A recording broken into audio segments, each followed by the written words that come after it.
Ok, buen día a todos. Una disculpa por el retraso. Vamos a comenzar la presentación definiendo un poco lo que entendemos por educación inmersa en este contexto actual.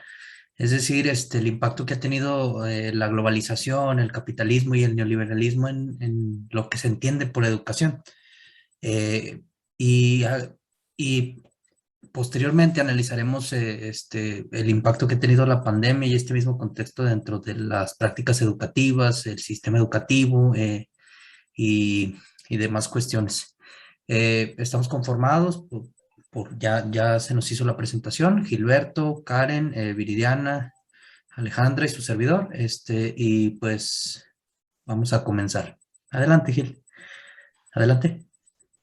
Eh, Voy a intentar medianamente definir un poco cómo entendemos o qué características encontramos en la educación en este mundo globalizado.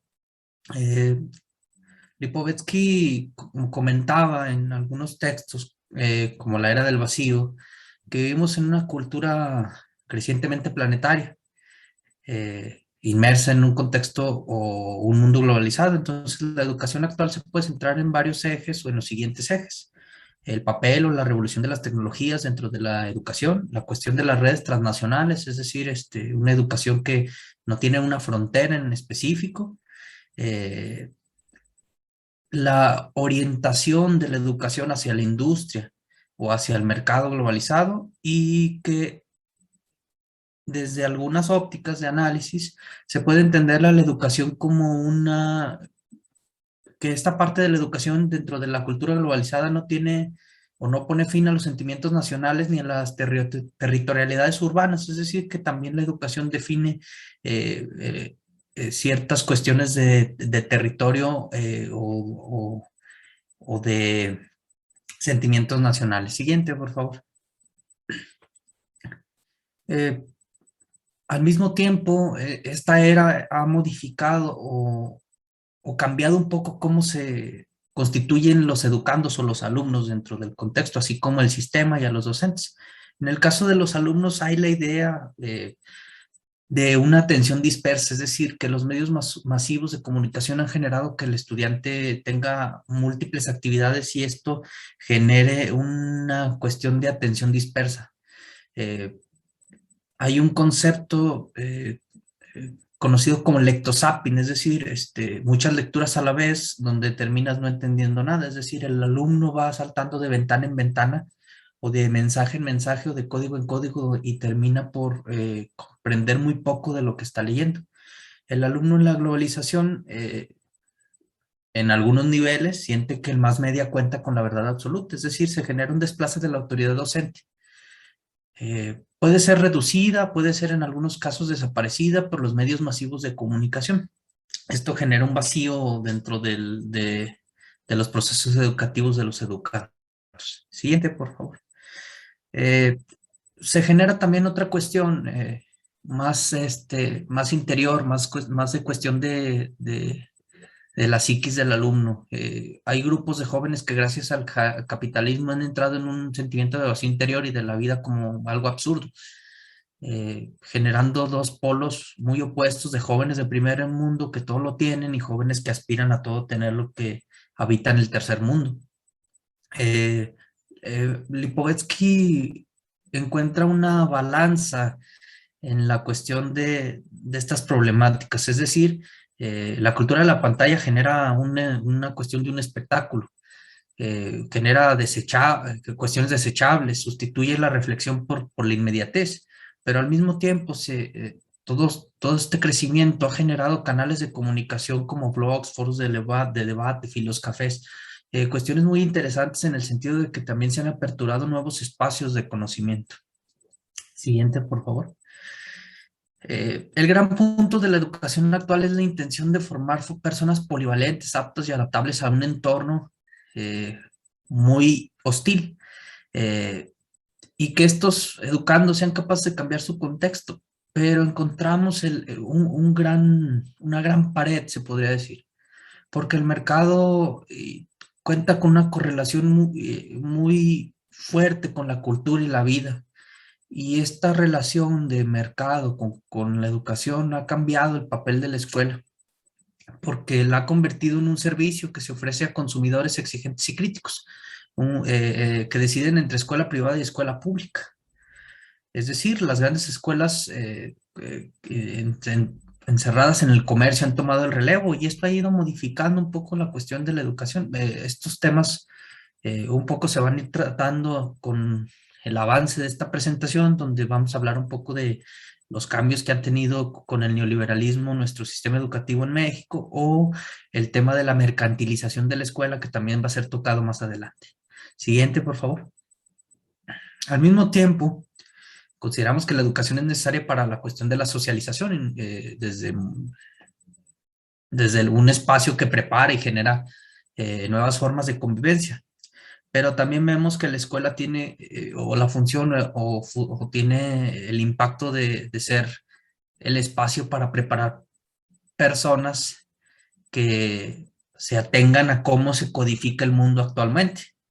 Y al mismo tiempo se induce al individuo a adaptar normas que guíen su comportamiento, y que el comportamiento en la actualidad va enfocado en el consumo. Siguiente, por favor. Bauman menciona eh, que la finalidad del proceso educativo en la sociedad líquida se convierte en un modo de ejercitar a los jóvenes para que estos se conviertan en consumidores potenciales o consumidores posteriores. Entonces, hallamos un educando que está desencantado por el capitalismo, que no encuentra un trabajo estable cuando sale de estudiar, y que la educación desde esta arista de análisis tiene la función de un engranaje más de la rueda del capitalismo, por lo cual se educa para consumir y preservar un modelo actual, no tanto como para, no tanto para la educación, pues, desde esta óptica no tiene otra función más que preservar un modelo económico. Siguiente, por favor. Otro gran problema que se genera esta dinámica es que el hombre eh, es educado para trabajar y que prepara alumnos con base en un sistema político económico. Es decir, la base de lo que se enseña está sentada o centrada en el sistema más que en las necesidades globales. Nuestras escuelas miran hacia atrás, hacia un sistema moribundo, más que hacia adelante.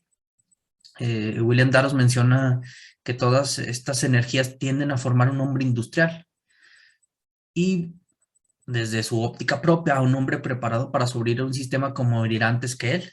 Que esta parte pues se puede y es para generar un debate, ¿no? En verdad se está preparando un hombre como para un sistema que va a morir, o vamos a tener un sistema educativo que preservará como lo ve Bauman o lo ve Lipovetsky. El gran problema en ciernes es que la escuela de educación en la actualidad se centra en el consumo y en el presente. Entonces, eh, Alan Toffler menciona que este cambio radical eh, en la educación, que lo traslada a satisfacer necesidades básicas de bienes, o otras necesidades infinitamente diversas de la psique humana, más que para otras cuestiones primordiales. Siguiente, por favor. El, Como ya lo mencioné, también se reconfigura el papel del docente en la posmodernidad. El principal reto del docente es mirar hacia el futuro en la actualidad.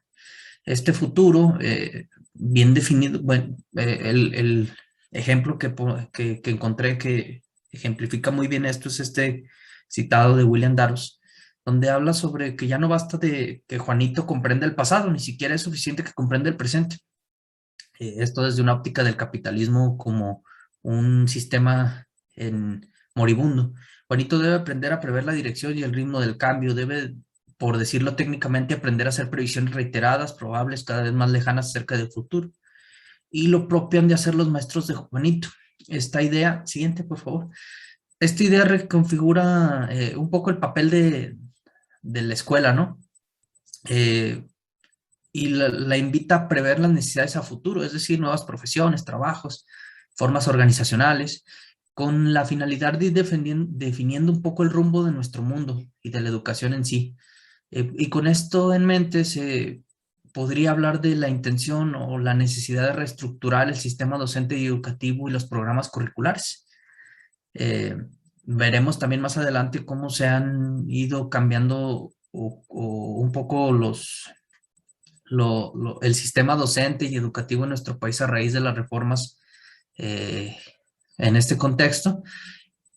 Y se menciona también que el proceso también puede hacerse a la inversa, es decir, que la comunidad vaya a la escuela para entre comunidad y escuela se construyan entornos mejores. Eh, un ejemplo muy interesante, lo podemos ver aquí, es esta, eh, esta propuesta, ¿no?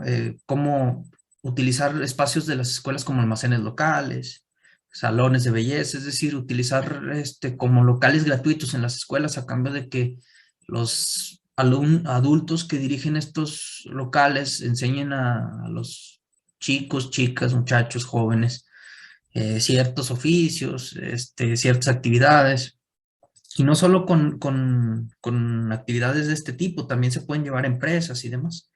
Esto más proyectado a guetos urbanos, pero puede ser atractivo para muchas empresas, para muchos espacios. Siguiente, por favor. Hay que entender que el proceso de educar es para toda la vida, entonces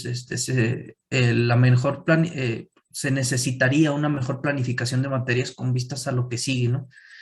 La diversidad de la educación y de la currícula con intención de sostener necesidades venideras. Toffler menciona un ejemplo que a mí se me hizo bastante interesante. No lo integré, pero lo comento a manera breve. Mencionaba que a los estudiantes se les debería de enseñar a nadar y a vivir, a eh, a hacer actividades debajo del agua por la cuestión de nuestro cambio climático, ¿no? Entonces, ese es un ejemplo bastante absurdo desde una óptica, pero puede ser muy real, ¿verdad? Desde otra. Además, los elementos conocidos del futuro postmoderno, otros que tengan que ver con lo desconocido, lo inesperado, lo posible, elementos que sabemos que vienen, deberían de integrarse en las materias desde estas propuestas.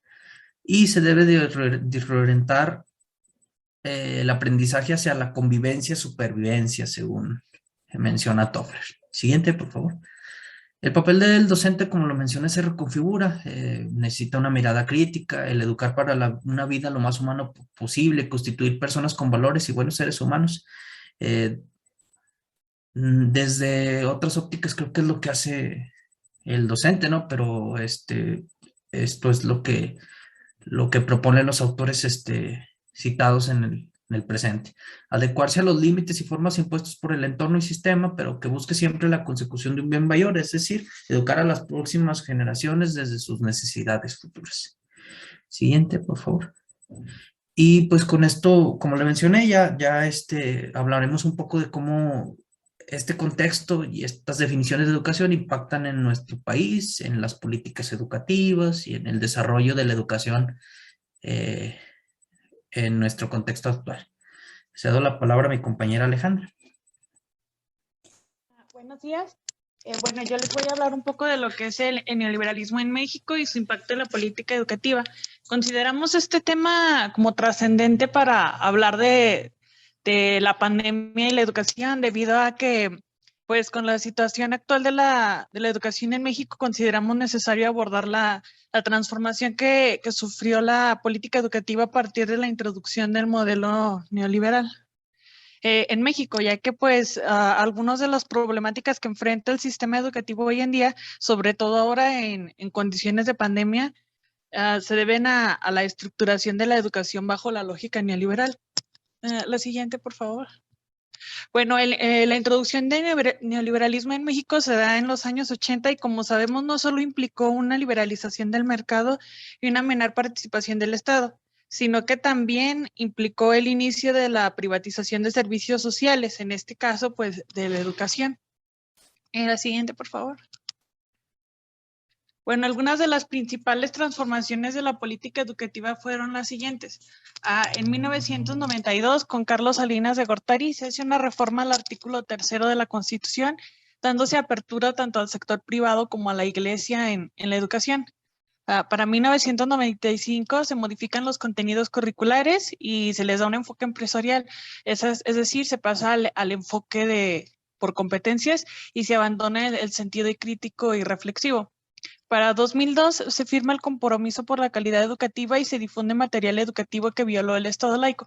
Esto se refiere sobre todo a una alianza política que surgió entre la exdirigente del CENTE, el Bester Gordillo, y Marta Sagún como dirigente de Vamos México, en donde se promovió la creación de 23 millones de ejemplares de un libro llamado Guía para Padres, en donde se hacía tanto proselitismo político y además contenía pues contenido religioso. También se da en 2002 la creación del Instituto Nacional de Evaluación Educativa, imponiendo las pruebas estandarizadas. Para 2006 se da la aplicación de la prueba enlace. Dicho instrumento buscó la homogenización del pensamiento de la ideología hegemónica. Es decir, hasta a través de estas pruebas se buscó que pues, estudiantes adquirieran un pensamiento globalizado. Para 2008 surge la Alianza por la Calidad Educativa y se establece la desregularización del financiamiento educativo y se dan graves afectaciones a los derechos laborales de docentes. Esto podríamos decir es en parte el inicio de la reforma educativa que se llevaría a cabo en 2013 y pues también durante este año se dio el primer concurso de oposición, es decir, este concurso por las plazas, ¿no? En 2011 se da la modificación de lineamientos de carrera magisterial y aumenta la explotación laboral. Se fomenta el individualismo y la competencia y provoca división y confrontación entre profesores. Para 2013 se aprueba lo que conocemos como la reforma educativa del sexenio de Enrique Peña Nieto. La siguiente, por favor. Bueno, dentro de la reforma educativa de 2013 encontramos los siguientes rasgos. Podemos decir que es impuesta debido a que esto surge como recomendaciones de organismos internacionales, tales como el Fondo Monetario Internacional y la OCDE. Es dependiente ya que se adoptan estándares educativos que vienen de otros países, violando pues y ahora sí que la soberanía nacional. Es estructural porque hace fuertes modificaciones a lo que es la política educativa. Neoliberal porque atenta contra el Estado benefactor. Es laboral porque cambia las relaciones laborales de los trabajadores de la educación, vulnerando sus derechos y prestaciones sociales. Es mercantil porque la educación pasa de ser un derecho social a ser una mercancía.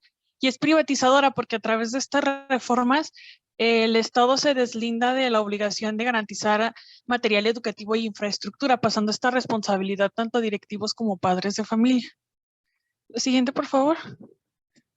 Bueno, algunas de las consecuencias de la política neoliberal en educación son las siguientes. Una es la homogenización del pensamiento a la ideología hegemónica, es decir, al pensamiento neoliberal.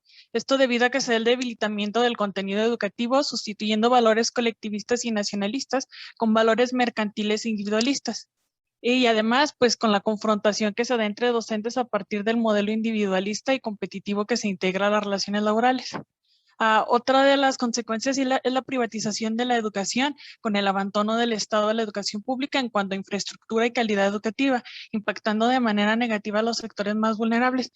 Sobre todo esta última la podemos ver reflejada ahora en el contexto de la pandemia, ¿no? Con el regreso a clases y cómo pues a partir de este desmantelamiento del sistema educativo, a raíz del mismo desmantelamiento del Estado, no se cuenta con la infraestructura suficiente para el regreso a clases, ¿no? Porque encontramos que hay instituciones, hay escuelas en donde ni siquiera se cuenta con, por ejemplo, con servicio de agua, ¿no? Y pues esto complica mantener las medidas sanitarias para la crisis, ¿no? De salud. Y pues además, bueno, podemos decir que estas situaciones han estado siempre, ¿no? Pero ahora con la pandemia, pues se agudizan y se hacen más visibles. Entonces, por eso, pues consideramos necesario hablar un poco de las reformas que ha sufrido la política educativa en el país para entender, pues como ya había dicho, la situación actual. Bueno, a continuación hablará mi compañera Viridiana sobre la desigualdad en la educación. Gracias, Ale. A efecto de tener una mejor calidad en el sonido, voy a apagar mi pantalla, mi cámara, perdón. Bueno, entonces nosotros ahora vamos a abordar el tema de las desigualdades educativas, dando un panorama general de cómo observar esta desigualdad, y ya posteriormente vamos a abarcar dos aspectos de importancia, que es el cuidado en casa y cuestiones muy específicas de cómo se ha vivido la educación a partir de esta pandemia del COVID-19 con mis compañeros. Para comenzar, pues nosotros establecemos qué es un sistema educativo, lo cual pues es un conjunto de instituciones, actores tanto individuales como colectivos y prácticas de los públicos estatales, no estatales y privadas que participan en la transmisión de saberes y el cultivo de disposiciones certificadas como públicamente relevantes. De aquí nosotros destacamos, todavía no, de aquí nosotros destacamos tres actores, que son las instituciones, los actores y las prácticas. Ahora sí, el que sigue. Ahora, dentro de este universo educativo, nos vamos a enfocar en los subsistemas, y el subsistema educativo se plantea a través de políticas educativas, y estas consideramos que son decisiones de gobierno que adoptan ciertas regularidades y siguen una orientación general determinadas por las personas autorizadas, es decir, las autoridades. La que sigue.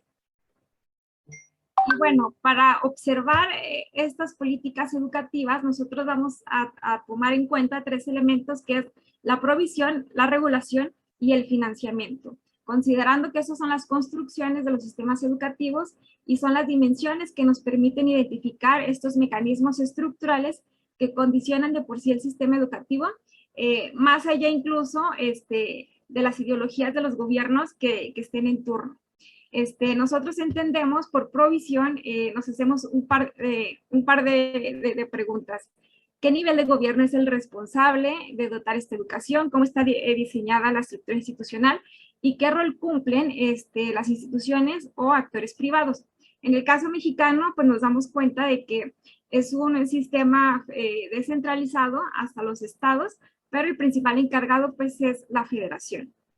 Por regulación, es aquellas normas, cuál es el sistema educativo que se rige, qué lugar ocupa la educación en nuestra Constitución y si tiene un ordenamiento general en la ley, y en el financiamiento, pues que es uno de los elementos más importantes, es decir, cómo se financia la educación, sobre todo un aspecto muy importante a partir de la oferta y la demanda.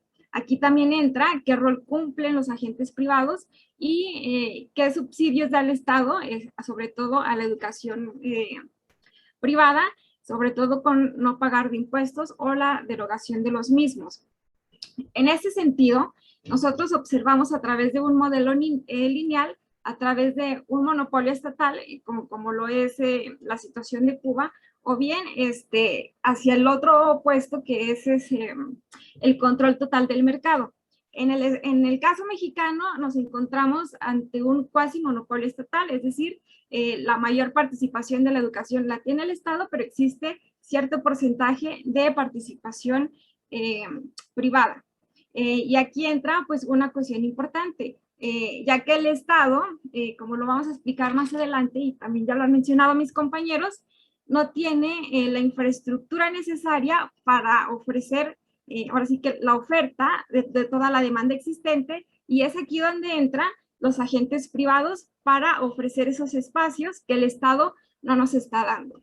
Entonces podemos concluir que México pues es descentralizado a nivel estatal, con una fuerte influencia religiosa, que su principal ley pues es la Ley General de Educación, en donde su última reforma fue en el 2019, y donde también aquí es importante rescatar que se garantiza ya la universalidad no solamente a la educación básica, sino al nivel medio superior y superior, y que pues existen aquí agentes en el financiamiento a partir del Estado y a partir de agentes privados.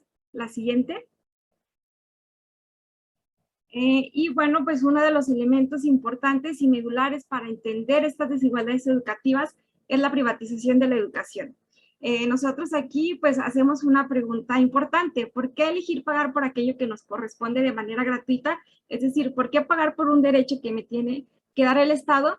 Y pues aquí nosotros establecimos 3 definiciones. La primera pues es una definición muy básica, que significa delegar responsabilidades públicas a entidades privadas. La segunda, que ya tiene más elementos, es un plan para desmantelar el derecho social a la educación.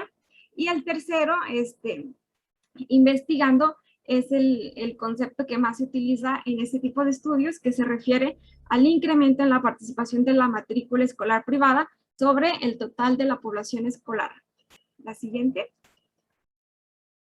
Ahora, respondiendo a esta pregunta, existen diversas respuestas. La primera de ellas se debe a un mejoramiento en los ingresos de la población. La segunda, a mejores resultados en la educación, ya que mucha gente tiene esta percepción de que la educación privada es educación de mayor calidad. La tercera, por segregación socioeconómica, es decir, que quienes tienen ciertos estatus económico quiere que sus hijos convivan dentro de ese estatus económico. Y las últimas, la cuarta y la quinta, es la que nosotros hacemos referencia en esta exposición, que es a través de la privatización de la educación como efecto del neoliberalismo, en el cual, de acuerdo a esta explicación, pues existen los discursos de ineficiencia y baja calidad de los servicios públicos, por lo que les corresponde la descentralización y la privatización de los mismos, por la ineficiencia del Estado. La siguiente. Y esta es otra, y pues es una respuesta preocupante, que es la privatización como política de Estado, en donde, de acuerdo a esta explicación, la privatización de la educación es consecuencia a que las variables estructurales del viejo Estado educador son incapaces ya de satisfacer este incremento en la demanda, y el Estado decide entonces, como salida, dar entrada a las entidades privadas para que también se hagan cargo de la cobertura del sistema educativo. La siguiente. ¿Y cuáles son los problemas de privatizar la educación? ¿La que sigue? Pues exactamente a lo que nos estamos refiriendo, estas desigualdades educativas, en donde el resultado pues es que ya no existe esta protección social, ya existe una configuración dual entre lo público y lo privado, y donde los sectores pobres se les quita esta libertad de elección, y de esta manera se van vulnerando sus derechos, y de alguna manera el Estado va descuidando sus obligaciones respecto pues a otorgar un sistema educativo para todos universal y de calidad. La que sigue. Y pues la privatización de la educación existe, como ya lo mencionamos, el Estado va de a poco delegando sus obligaciones, y digamos que aquí es un factor que va influyendo pues en la problematización de la desigualdad. La que sigue. Y bueno, pues en el caso México, la Secretaría de Educación Pública, como ya lo mencionó Ale, es el organismo responsable de esta impartición. Sin embargo, pues también es descentralizado porque los estados también tienen esta responsabilidad. Y pues uno de los principales problemas en México es que la educación básica se encuentra actualmente en un déficit en la calidad, y también en no dotar la suficiente oferta de la demanda tan amplia que hay. Sin embargo, pues las poblaciones que van a sufrir más estos efectos son quienes tienen menos recursos económicos, sociales, culturales, y si sumamos otro elemento, pues es que también existe mucho el abandono escolar. La que sigue. Y pues aquí mostramos algunos datos, nada más como para, digamos, establecer ejemplos. En la última prueba que hizo PISA en el 2018, los estudiantes mexicanos obtuvieron un puntaje muy bajo en el promedio de la OCDE en lectura, matemáticas y ciencias. Del total de las escuelas censadas, el 86.4% son de carácter público y el 13.6% son de carácter privado. Es decir, que en México no existe realmente pues una gran cantidad de escuelas privadas, en contraposición como por ejemplo con el caso de Chile, pues sí es una cuestión importante. Y dentro de las escuelas públicas, pues el 56% de las escuelas no cuentan con drenaje, 87.2 no cuentan con sanitarios, 88.8 no cuentan con energía eléctrica, y por el contrario, de las censadas, el 100% de las escuelas privadas sí cuentan con estos servicios. La que sigue. Y bueno, pues ahora con la entrada del COVID-19, pues la gran interrogante fue cómo llevar educación de calidad a todos los hogares. Y pues aquí un estudio dice que los factores que condicionan el acceso durante la pandemia de calidad, pues fueron la clase social, la raza, la etnia, el género, la ubicación geográfica y el tipo de institucional que pertenecen. Aquí se utilizó mucho el término de brecha digital, la que sigue, Gil, en el cual pues la brecha digital ya va acompañada de esta desigualdad en la educación que vivimos en el COVID. Y también aquí pues mencionamos unos datos como para establecer lo que estamos diciendo. El 76.6% de la población usuaria urbana es usuaria de internet, mientras que en las zonas rurales solamente es el 47.7%. Aunado que solamente el 43% dispone de una computadora. En el año 2016 se hizo un estudio sobre el acceso a las tecnologías de la información y de la comunicación, y pues, aquí México se ubicó en el 8º lugar, lo cual pues no es tan bajo, pero pues aquí también podemos ver las deficiencias tecnológicas que tienen en general la ciudadanía en México. La que sigue. Y también pues aquí el 45, bueno, aquí son algunos otros datos que hablan más al respecto.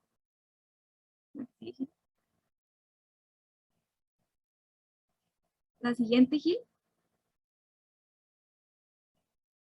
Y pues nos encontramos con esas condiciones, como ya lo mencionamos.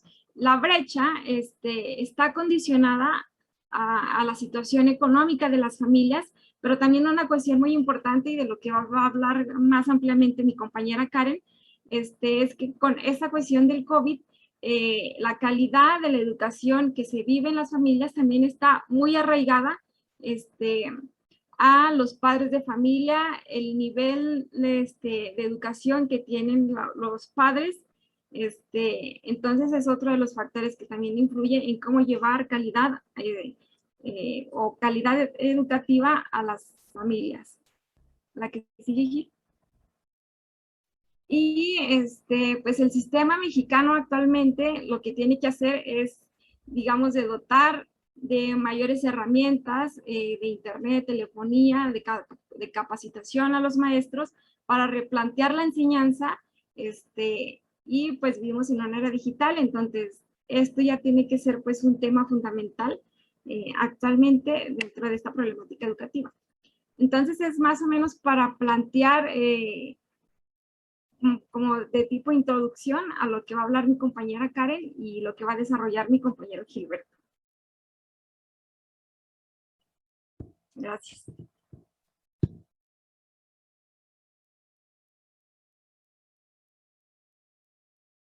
Bueno, continuando con la exposición, yo voy a abordar la crisis de los cuidados y la educación en casa. Creemos que es necesario también este apartado, pues porque como sabemos, una respuesta a la emergencia sanitaria que estamos pasando, pues fue encerrarnos en los hogares, ¿no? Entonces, los hogares que eran una esfera privada, íntima de la familia, se convirtieron también en un espacio de trabajo y de educación. Y en el caso de la educación, pues fueron las madres, los padres o los tutores los que de alguna manera asumieron el papel de maestros, ¿no? Siguiente, por favor, Gil.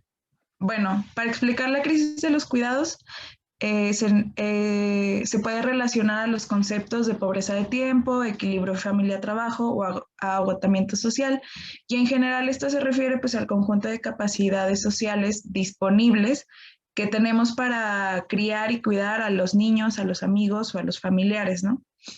Entonces, se dice que hay una crisis de la reproducción social y se entiende que no es un elemento independiente porque no puede entenderse por sí misma, o sea, es una consecuencia de las contradicciones socioreproductivas del capitalismo, ¿no? Y de las contradicciones también económicas. Pues la reproducción social sabemos que posibilita la acumulación de capital, ¿no? Pero que por otro lado, pues por la misma naturaleza del capitalismo y su acumulación ilimitada, pues desestabilizan los procesos mismos de la reproducción sobre los cuales el capitalismo en su esfera económica existe, ¿no? Ay, perdón, el sí, por favor. Eso está bien. Bueno, existen prácticamente tres formas históricas de la sociedad capitalista. La primera es el capitalismo competitivo liberal del siglo XIX, que combinaba la explotación industrial en el centro europeo de la economía mundo capitalista con la expropiación colonial de la periferia, ¿no? Entonces, este régimen pues crea el imaginario burgués de lo doméstico como una esfera separada de lo productivo, ¿no? El segundo tiempo histórico se puede conocer como el capitalismo gestionado por el Estado del siglo XX o también un capitalismo de la posguerra, ¿no? Y este régimen se basa en la producción industrial y en los altos niveles de consumo familiar que ya se tenía pues también en el norte global, ¿no? O en el centro de la economía en los países más desarrollados. También en este régimen se protege la reproducción social pues a través de inversiones estatales, ¿no? Para la manutención de los individuos. Y también en la esfera privada pues se caracteriza por promover el ideal como más moderno del salario familiar. Un tercer momento del régimen capitalista pues es el actual, que se puede conocer como el capitalismo financiarizado y globalizador, ¿no? Y este se caracteriza pues por descentralizar los procesos de producción, llevándolos a regiones de bajos salarios, o lo que se puede conocer como acumulación por disposición. Además, en este sentido, pues ha atraído a sectores que antes no figuraban en la fuerza de trabajo remunerada, ¿no? Como las mujeres o los sectores racializados. Y se caracteriza por promover la desinversión estatal del bienestar social. O sea, ya no hay pensiones, ya no hay apoyo o cómo decirlo, la posibilidad de mantener a la familia con un salario familiar, ¿no? Entonces, esto tiene como consecuencia, pues, que el trabajo de los cuidados a las familias y a quienes viven en el hogar, más bien que se disminuya su capacidad para efectuarlo, ¿no? Porque, pues, como sabemos, este tipo de régimen acentúa todavía más las crecientes desigualdades y mercantiliza los cuidados a aquellos que pueden pagarla, ¿no? Y se privatiza a aquellos que no pueden. Y pues y esto ¿cómo decirlo? Se asienta más todavía con el ideal aún más moderno de la familia con dos proveedores. O sea, esto pasa porque, como hablamos de la desinversión estatal para el bienestar social, pues ya no es posible que las familias vivan dignamente con un solo salario, ¿no? Que se le asignaba casi siempre a los hombres, y fue necesario que las mujeres entraran a la fuerza de trabajo para alcanzar, ¿no? Alcanzar a consumir de una manera similar. Bueno, entonces, gracias. Entonces, como dijimos, pues la prestación de cuidados son las que producen y sostienen los vínculos sociales, ¿no? Y también, pues son las que forman los sujetos humanos del capitalismo, por decirlo, porque se les constituye en el hogar y en el proceso de los cuidados, pues se les constituye como seres sociales, ¿no? Y se forman sus hábitos, sus etos culturales en los que se mueven, por decirlo de alguna manera, pues se les adjudica un lugar en lo social. Bueno, como dijimos, una de las principales diferencias entre el capitalismo gestionado por el Estado y el financiarizado es que el capitalismo gestionado por el Estado pues desactiva, por así decirlo, de una manera diferente la contradicción entre la producción económica y la producción social, porque sitúa el poder estatal del lado de la reproducción, ¿no? Como ya dijimos, con inversión pública en atención sanitaria, en enseñanza, en cuidado de niños, en pensiones, jubilaciones, aportaciones empresariales, ¿no? Entonces, de esta manera, pues las relaciones capitalistas penetran aún más en la vida social, ¿no? Hasta tal extremo, pues que también de alguna manera los sujetos no pueden vivir sin estas inversiones públicas. Y bueno, pues como ya dijimos, las políticas públicas de esa época reinventan el hogar como el principal factor de consumo de lo que se produce en masa, ¿no? O el modelo fordista, creo yo, que hace una síntesis entre la mercantilización y la protección social. Pues toda esta protección social termina cuando el neoliberalismo desencadena la mercantilización, que es como en la época de los 70s, de los 80s, y como ya dije, que en el capitalismo financiarizado aparece el concepto de la familia con dos proveedores, ¿no? ¿Le puedes dar la siguiente, por favor? Gracias. Bueno, entonces, ¿qué hace el capitalismo financiarizado? Pues promueve la desinversión estatal, atrae a las mujeres o a los sectores sociales antes casi siempre los racializados, ¿no? Los que no habían podido integrarse de alguna manera. Y esto hace pues que se externalicen los cuidados de las familias y las comunidades al mismo tiempo que reduce las capacidades para encargarse de ellos, ¿no? O sea, es decir, como resultado hay una organización de cuidados que se mercantiliza para los que los pueden pagar y se privatiza para los que no. Y casi siempre, pues las personas que no pueden pagar son las que trabajan para las que sí no. En resumen, pues la contradicción social del capitalismo reside sobre el hecho de que, además de que se disminuye la provisión pública y se atrae a las mujeres al trabajo asalariado, pues el capitalismo financiarizado reduce los salarios reales, ¿no? Teniendo como consecuencia pues que se aumente el número de horas de trabajo remunerado que cada hogar necesita para vivir y sostener a la familia y tener unos cuidados adecuados, ¿no?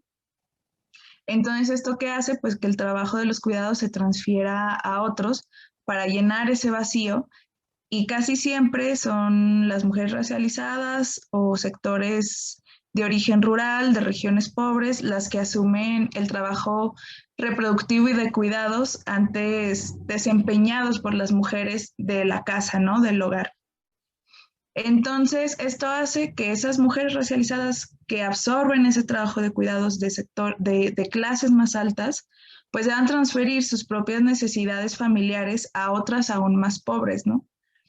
Entonces, esto hace que más allá de poder tener el control o poder satisfacer la necesidad de los cuidados, pues es que se desplace de las familias más ricas a las familias más pobres, o por decirlo, ¿no? O sea, de lo central a la periferia global. ¿Le puedes dar la siguiente, por favor?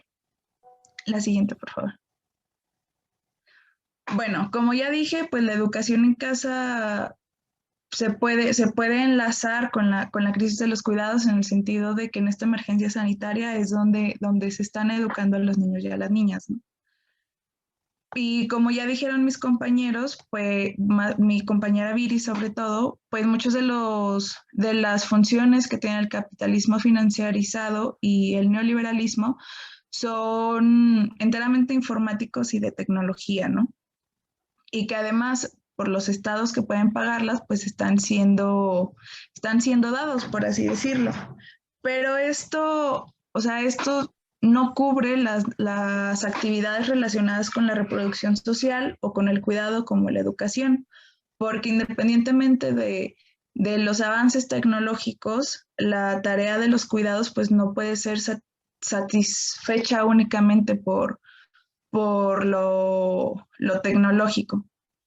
Y también, como ya comentaron, pues la educación se entiende como una labor de cuidados que se inmiscuye en las propias tensiones de las sociedades neoliberalistas, ¿no?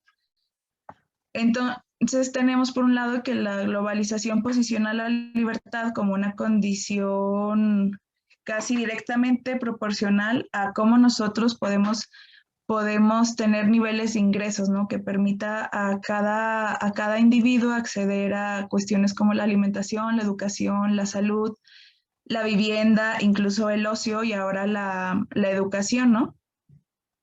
¿Le puedes dar la siguiente, por favor? Bueno, la, la escuela capitalista pues es uno de los espacios que son diseñados para contribuir a la reproducción de las fuerzas de trabajo y por ello se necesita pues que sea competente y calificada, ¿no? Entonces, ¿qué pasa? Pues que el ascenso, la reproducción social se vuelve casi directamente proporcional al número de años que cursamos en la escuela, ¿no? Ahora eso puede ponerse un poco más en tela de juicio la relación entre la ascensión social y el acceso a la educación por otras cuestiones, pero en general se cree eso, ¿no? Que el acceso a una educación es el acceso a una mejor calidad de vida. Y también es cierto que pues, la escuela cumple funciones de cuidado porque cultiva o permite, ¿no? que las capacidades individuales se exploten. Pero esto pues también hace, o no podemos pensar a la escuela sin que también sea una adaptación a los sujetos para un sistema normativo. Bueno, entonces, ¿cuál es el problema? Pues que cuando se inicia esta virtualidad, pues todos entramos en casa, ¿no? Y las madres y los padres también están trabajando en casa. Algunos tienen el acceso a niñeras o a personas que los puedan ayudar, pero pues estas niñeras o personas que los puedan ayudar no están capacitadas para la educación, ¿no? Ni para poder acompañar a los niños o a las niñas. Entonces, los padres están trabajando y cuando solo les queda un espacio libre es cuando pueden acompañar a los niños y a las niñas, ¿no? Pero esta es una interferencia al trabajo que antes no existía, o sea, porque eran cuestiones sumamente apartes, ¿no? En este sentido, como ya dije anteriormente, pues el acceso a los medios electrónicos no garantiza que los niños y las niñas tengan una experiencia satisfactoria a este tránsito de la virtualidad, ¿no? Porque, como ya dije, o sea, la sociedad neoliberal pone a cada sujeto en el lugar en el que debe estar. Y este lugar, pues a veces este lugar representa cuestiones desiguales. Entonces, en conclusión, pues los padres, las madres o trabajan o acompañan a sus hijos, pero no pueden hacer ambas cosas al mismo tiempo. Entonces se le da un peso mayoritario al trabajo que la educación y la educación de los niños y las niñas pues se deja en un segundo plano porque recordemos que también la escuela, independientemente de todo lo que represente sobre la enseñanza, pues la escuela por mucho tiempo representó que los padres y las madres pudieran trabajar sin problema, ¿no? O sea, que tuvieran un espacio en el día en el que pudieran, por decirlo, deshacerse de sus hijos y teniendo la confianza de que los niños podían aprender. Entonces, está sobre la mesa esto, ¿no? Que la casa se vuelve un espacio ya no solo de convivencia familiar, sino un espacio de trabajo, un espacio de enseñanza, y esto dificulta que los niños y las niñas puedan tener una educación plena, por decirlo, porque a veces representa una doble o triple jornada laboral para los tutores. Y bueno, en este sentido le doy la palabra a mi compañero Gilberto.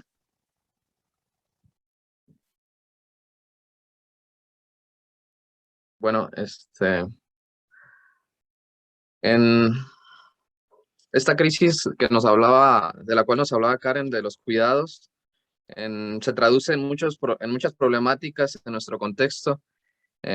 Como señalaba ella, en algunos sectores se benefician, pero en un país con más de la mitad de mexicanos viviendo en pobreza, pues esta crisis de los cuidados no representa, pues no se traduce en muchas oportunidades para nuestro contexto, sino al contrario, ¿no? Genera múltiples problemáticas. En estas condiciones, la escuela es fundamental para la vida de muchos niños, niñas y adolescentes, más allá de ser únicamente un recinto disciplinario en el sentido Foucaultiano. Y su cierre, el cierre de las escuelas, pues agudiza, como señalábamos, como vamos a ver, muchas problemáticas, algunas pues puntualizadas por la Secretaría de Gobernación en un informe dado a conocer el 13 de agosto de este año, en donde señala que las afectaciones más graves que están atravesando los niños pues son afectaciones en las etapas de desarrollo y salud mental por falta de convivencia comunitaria y por segregación social, afectación en su proyecto de vida por la deserción escolar y por el incremento de la desigualdad, vulnerabilidad ante la violencia familiar, el incremento de homicidios y embarazos en menores de edad. Estas son algunas problemáticas, pues, ya traducidas a nuestro contexto de esta crisis de los cuidados y que se agudizaron con la pandemia, ¿no?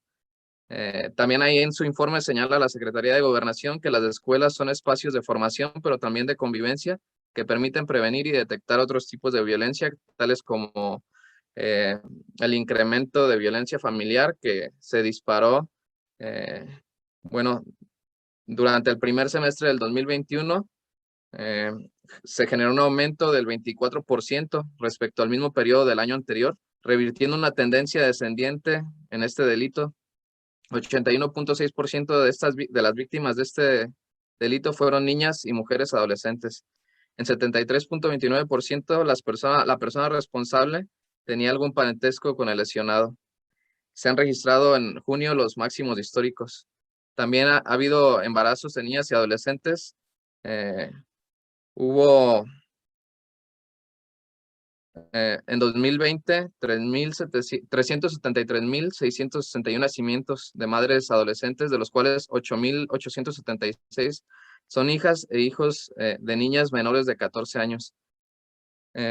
Pues también hay un problema muy grande en cuanto a las defunciones por embarazo, parto o puerperio en estos casos, el cual ocupa el 6º lugar en motivos de muerte entre mujeres de 15 a 17 años. También ha habido un aumento en la tasa de suicidios de 12% entre 2019 y 2020, llegando a un máximo histórico con 1.150 casos. Los suicidios de niñas y niños entre 10 y 14 años aumentaron 37 y 12% en adolescentes, mujeres entre 15 y 19, perdón, aumentaron 37% y 12% en adolescentes, mujeres entre 15 y 19 años. También hay un problema de desnutrición infantil, según reportes de la UNICEF. Desde el comienzo de la pandemia se han perdido más de 39 mil millones de comidas escolares en todo el mundo debido al cierre de las escuelas. 370 millones de niños y niñas del mundo han perdido de media un 40% de las comidas que suministran las escuelas desde que éstas cerraron con motivo de las restricciones de la COVID-19, según su informe. También ha aumentado el trabajo infantil, según reportes de la,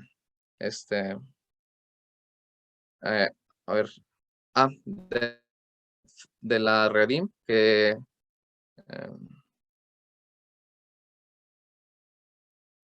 es Red por los Derechos de la Infancia en México. Tania Ramírez, su directora, detalló en nuestro país, 11.5% de la población infantil de entre 5 y 17 años de edad realizaba actividades laborales en 2019, aunque se estima que debido a la pandemia la cifra se habría elevado a 3.5 millones. Esto es más grave cuando vemos que el 93.8% de los niños, niñas y adolescentes que trabajan están en una ocupación no permitida. Más de la mitad, 52.5%, enfrentaba hasta antes de la pandemia condiciones laborales que resultan peligrosas para su integridad, y 1.51 millones realizaba quehaceres en el hogar peligrosos o no adecuados.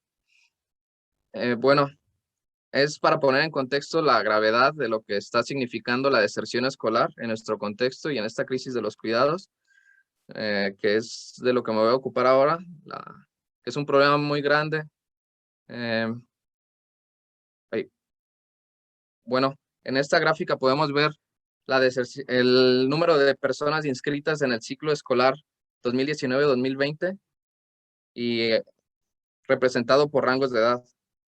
En México hay 54.3 millones de personas de entre 3 y 29 años, 33.6 millones estuvo inscrita en el ciclo escolar 2019-2020. Se estima que 2.2, o sea, 738,000 personas, 738.4 mil personas no concluyeron este ciclo escolar, de las cuales más de la mitad señalaron que fue por motivo relacionado directamente con la pandemia. El alumnado de entre 3 y 29 años que sí estuvo inscrito, pero que no continuó, desertó el ciclo escolar debido a la pandemia o a la falta de recursos económicos, fue de 1.8 millones. La mayoría fue de escuelas públicas, con 1.5 millones en comparación con 243,000 de escuelas privadas, según una encuesta del INEGI que mide el impacto de la COVID en la educación. Aquí podemos ver este porcentaje, estos 58.9% representado en los motivos que dieron, ¿no? El 28.8% porque perdió el contacto con sus maestros o no pudo hacer las tareas, 22.4% porque alguien de la vivienda se quedó sin trabajos, y estos fueron los principales motivos según la encuesta. 5.2 millones de personas no se inscribieron al ciclo escolar 2020-2021 por motivos asociados a la COVID o por falta de dinero o recursos. 3 millones de estos son niños y niñas. Sobre los motivos asociados a la pandemia para no inscribirse en el ciclo escolar, 26.6 considera que las clases a distancia son poco funcionales para el aprendizaje, 25.3 señala que alguno de los padres o tutores se quedó sin trabajo y 21.9 carece de los dispositivos o conexión de internet. Aquí está representado en esta gráfica, de estos 5.2 millones que no se inscribieron, pues el 2.3 millones fueron por la pandemia y 2.9 por motivos económicos, que también podemos relacionar muchos de ellos con la pandemia. Aquí vemos también de estos 2.3 millones que están directamente vinculados a la pandemia, cuáles fueron los motivos, ¿no? También, pues como ya señalaba Viridiana, hay una brecha digital en la educación. La Secretaría de Educación Pública puso en marcha diversas iniciativas de educación a distancia, dentro de las cuales destaca la de Aprende en Casa, que se transmitió por televisión abierta, radio y diferentes plataformas en línea. También la Estrategia de Educación a Distancia, Transformación e Innovación para México, que se dio en conjunto con Google for Education y YouTube, que tiene que ver un poco con lo que hablaba también Viridiana de la privatización de la educación. Y Jóvenes en Casa, una plataforma digital con herramientas de enseñanza emocional y sesiones en línea. Pero, pues, aunque parecen muy inclusivas, en nuestro contexto hay una gran población que ni siquiera tiene televisión digital o televisión abierta, ¿no? Acceso a la televisión abierta. Según una encuesta nacional sobre disponibilidad y uso de tecnologías de la información en los hogares 2020 del INEGI. Según esta encuesta, en México se estimó que una población de 84.1 millones de usuarios de Internet ya, bueno, aumentó respecto al año anterior muy poco relativamente, y no se ve que el aumento esté vinculado realmente con la pandemia, pero aún así, a pesar de este aumento, pues México se encuentra en una posición muy, muy baja respecto a los usuarios de Internet en comparación con otros países.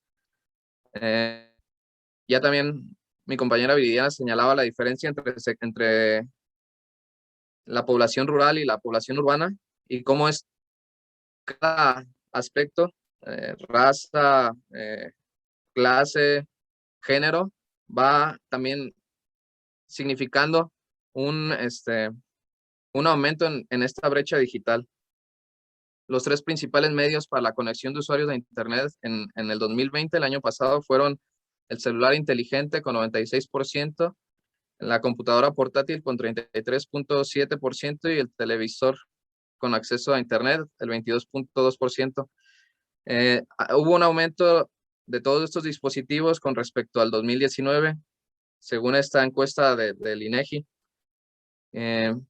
Y si vemos en los sectores educativos, en la primaria, secundaria, media superior y superior, pues fue según su encuesta, la distribución que dieron los usuarios, ¿no? Para seguir las clases en línea. Esto durante el ciclo 2019-2020. Y hubo un cambio no tan significativo en el ciclo escolar 2020-2021. Se ve que aumentó el acceso a computadoras portátiles y que se disminuyó muy poco, o sea, se disminuyó el celular y aumentó la computadora, el uso de la computadora portátil. La mayoría de las familias tuvieron que hacer un gasto para tener acceso no solo a la educación, sino a los trabajos, etcétera, al comercio, incluso que muchos negocios ahora están trabajando en línea también. Entonces, estos fueron algunos de los gastos que se hicieron según la misma encuesta del INEGI, que mide el impacto del COVID. En 98.7% de los niños en edad preescolar reciben el apoyo, como comentaba Karen. No únicamente se trata del acceso a estos dispositivos, sino también quién se hace cargo del apoyo para la educación, ¿no? El 98.7% de los niños de edad preescolar recibieron apoyo de alguien para realizar sus actividades. Aquí también lo importante sería pensar en ese 1.3%, ¿no? Que en esa edad que no recibieron apoyo y cómo eso va a tener un grave impacto en sus vidas.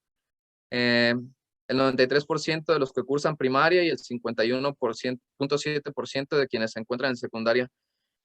En todos los grupos, también como señalaba Karen, el acompañamiento por mujeres es entre 9 y 8 veces mayor al que realizan los hombres. Aquí está la gráfica según el INEGI, el porcentaje de personas, de niños que ocuparon apoyo, y este es el porcentaje de quienes fueron los que se hicieron cargo, ¿no? Pues vemos una desigualdad terrible en estas cifras. Y pues para finalizar, una reflexión sobre las condiciones para el regreso a clases según los datos que disponemos. Según esta encuesta del INEGI, más de la mitad de la población de entre 3 y 29 años tiene mucha disponibilidad para asistir a clases presenciales. Aquí están en porcentajes y en rangos de edad.